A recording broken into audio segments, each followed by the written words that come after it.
Hello and welcome to another episode of English 2.0 podcast. My name is Al. Thank you for joining. Today we are going to go into episode 35 today. So we've got a great topic.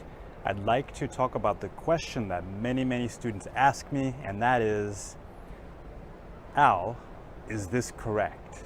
Okay, so we're going to talk about that question and why it's maybe not so helpful for your teacher when you ask that.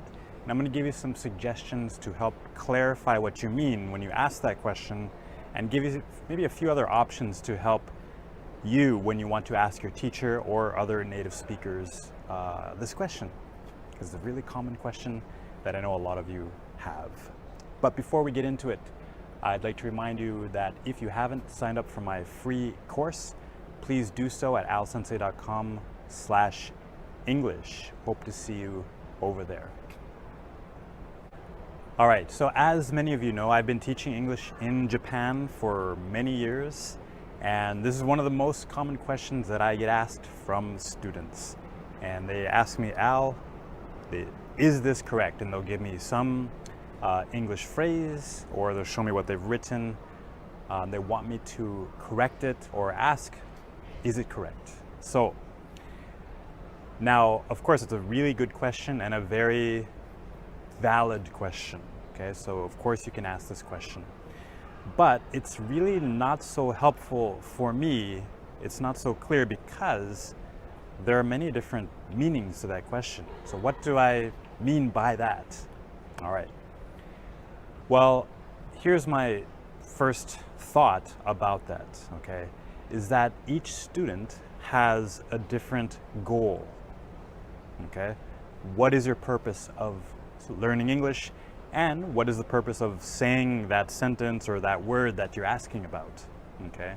So all of these things have to be taken into consideration. So I'm going to give you 3 goals to work with in this episode. And of course, this doesn't cover every student's goals, but they are 3 of the most common goals that I hear of when I ask students about their goals. So the first one is, for example, getting a good score or passing a test, like a TOEIC exam or IELTS, or for their school or university. Okay, that's the goal number 1. Goal number 2 is people that express a desire to communicate with more people, make new friends, talk with people from other countries, and understand new cultures. So that is the second goal that I hear about from students a lot. The third goal that I hear from many students is they want to sound or be like native speakers, okay? So those are 3 of the main goals that I hear. So you can start to see that depending on your goal, if we just look at these 3 for this episode, that is this correct could be a different answer based on these goals. So in order to help us ask the question more clearly, let's give some examples to what I'm talking about. Let's give some example sentences to help us kind of see more clearly what I'm talking about. The first example sentence is, yesterday I go to shopping. Okay, one more time. Yesterday I go to shopping. All right, so imagine that a student in my class says that, or they have it written down and they ask me, Al, is this correct, this sentence? So what would I answer to that question? What would you answer to that question? Okay, well, I think most people will clearly, hopefully, be able to see, because you can see it written there on the screen, that of course it's grammatically inaccurate. It's grammatically incorrect, right? So of course we cannot say yesterday, a past sentence, but use a present form of the verb go, right? So those 2 things don't match. So if yesterday is correct in terms of the timing, then we must switch go to went. So I went shopping. Now, of course, go to shopping is also grammatically incorrect. So we'd also get rid of the to, and to say go shopping or went shopping in that case. So is this correct? Well, it's grammatically inaccurate. Okay, so yesterday I went shopping would be the grammatically accurate sentence in that case. Okay, so that's example number one. Let's look at example number two. Example number two is, I think sushi isn't delicious. Okay, one more time. I think sushi isn't delicious. Okay, so any way you would change that? So if they asked you, is this correct? What would you say? Well, I think we'll first look at, is it grammatically accurate? Sure, right? There's no problem with that sentence, grammatically speaking, all right? If I want to communicate that opinion to another person, how about most people around the world? Can they understand it? I think so. I think they can understand that sentence. Now, the third point, though, does it sound natural? Would a native speaker say this? Probably not. A native speaker would not say, I think sushi isn't delicious. So what would a native speaker say? Well, if you listen to native speakers talk, most likely they're going to say, I don't think sushi is delicious. Okay, so they're going to switch that negative part, the not, to, before think. So I don't think sushi is delicious. Okay? So is it correct? Well, it's grammatically correct, but is it natural? Not really, not so natural. All right, the third example, let's move on to that one. The third example is, first let me give a context. So imagine two university students are talking to each other, and one says to the other, you have less than 5 classes this term. Okay, one more time. You have less than 5 classes this term. Okay, so is this correct? All right, well, let's look at it. Is it grammatically accurate? Well, actually, no, this is not grammatically accurate. Okay, so what would the grammatically accurate sentence be in this case? Well, to make it grammatically accurate, it would be, you have fewer than 5 classes this term. So we have to switch less to fewer because, well, maybe you know, why is that? I'll let you think about it for a couple of seconds.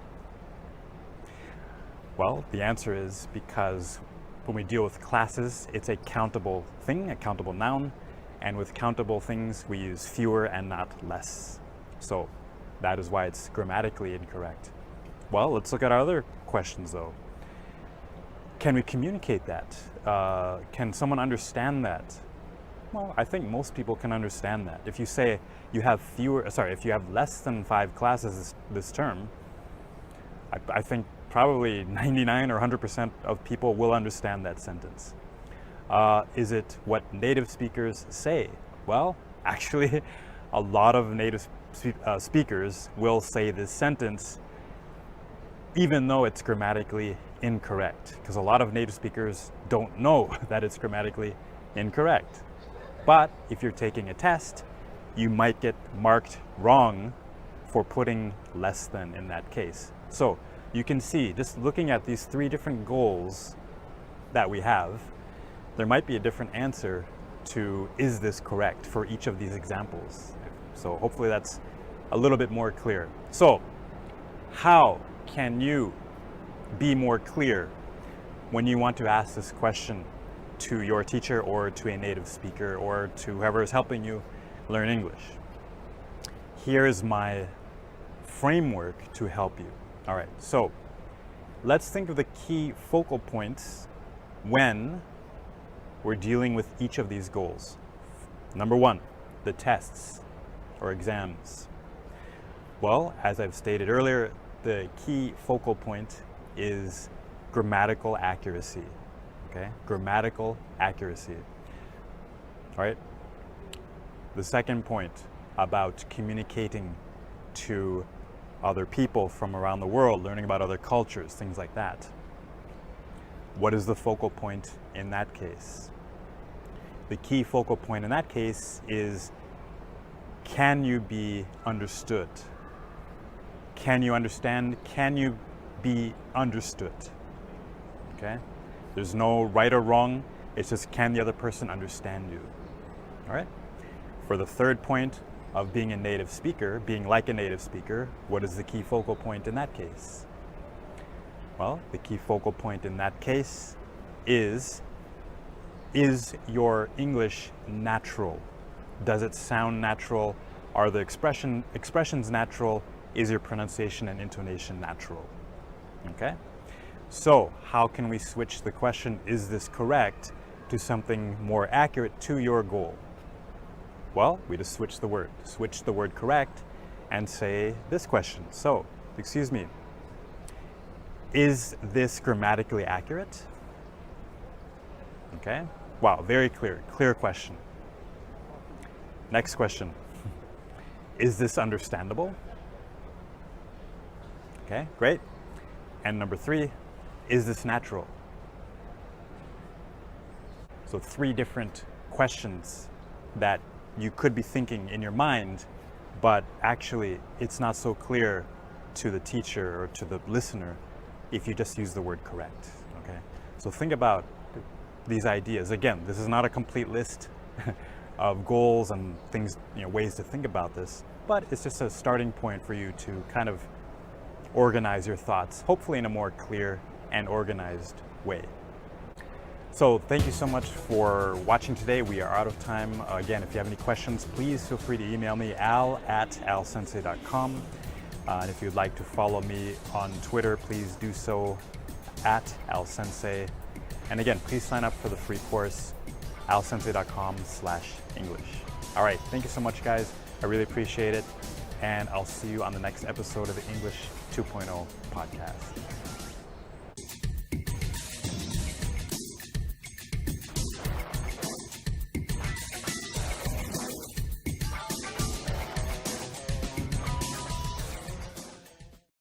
Let's think about what the key, all right. So as you can see, 3 different questions which could be your meaning of, or be the same meaning as, is this correct? All right, in whatever's